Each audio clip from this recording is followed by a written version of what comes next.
ओम शांति सभी भाई बहनों को। आज के मुरली के कुछ मुख्य पॉइंट हैं जो बाबा ने हमें समझाए हैं।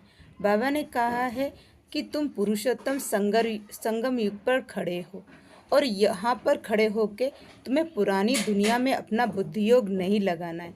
बाबा ने कहा है कि सभी को यह नशा रहे, यह खुशी रहे, यह मन में सोचते रहे कि हमें परमधाम वापस जाना है, जो हम हर कल्प में जाते हैं। तो ये अलौकिक खुशी हमारी गायब ना हो। फिर बाबा ने कहा है तुम ऐसे रास्ते पे खड़े हो, ऐसे किनारे पे हो जहाँ से पीछे मुड़ के अपना कंधा बार बार पीछे के साइड नहीं घुमाना है। जैसे हम देखते हैं ना कि पीछे कुछ रह तो नहीं गया, मतलब मन और बुद्धि बार बार उन देहधारियों में अटकती है, उन देह के संस्कारों में, उनके स्वभाव में, उनके स्नेह में हमारा मन जाता है और हमारा पुरुषार्थ कमज़ोर हो जाता है और हम बार बार उन चीज़ों में माया के परवश होके अपने पुरुषार्थ में और बाबा से दूर चले जाते हैं। और बाबा ने कहा कि निरंतर मेरी याद में रहो।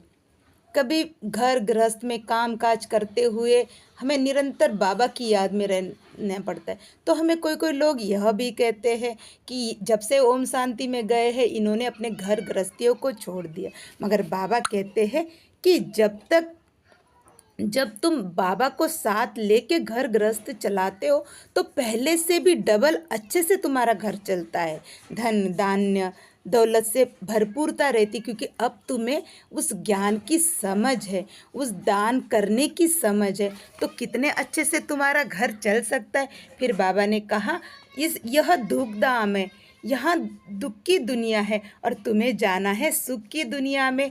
तो हमेशा अपनी अवस्था अचल अडल बना, निरंतर बाबा की याद करो कि बाबा संग ही खाऊंगी, बाबा संग ही रहूंगी, बाबा के साथ ही चलूंगी।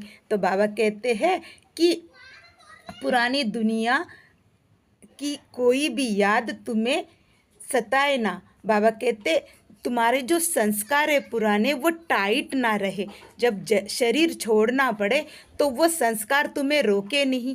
जैसे हमारे एक नाना जी है, उनका शरीर बिल्कुल सूख चुका है, मगर जो पुराने संस्कार है, देह की यादें है, वो उसको छोड़ ही नहीं पा रहे। बच्चे अब कमा रहे हैं, सब सुख संपन्न भरपूर है, मगर आत्मा शरीर को छोड़ नहीं पा रही। सभी उनके लिए जप तप तपस्या सब कुछ कर रहे। तो बाबा यही कहते अपने संस्कारों को टाइट ना रखो, छोड़ते जाए, जब छोड़े तो छूटे। और जब हमारी मृत्यु का समय आएगा, अगर हम इन चीज़ों में, इन विकारों में फंसे रहेंगे तो हम अपने देह को जल्दी से छोड़ मुक्ति धाम जा नहीं पाएंगे।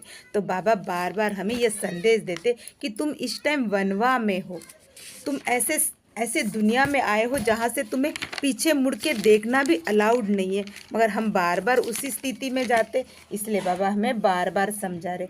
फिर बाबा ने कहा आप बिल्कुल षडपन में हो, मतलब किनारे पे खड़े रहते, आगे तुम्हारी बुद्धि परमधाम में क्यों नहीं लटकती।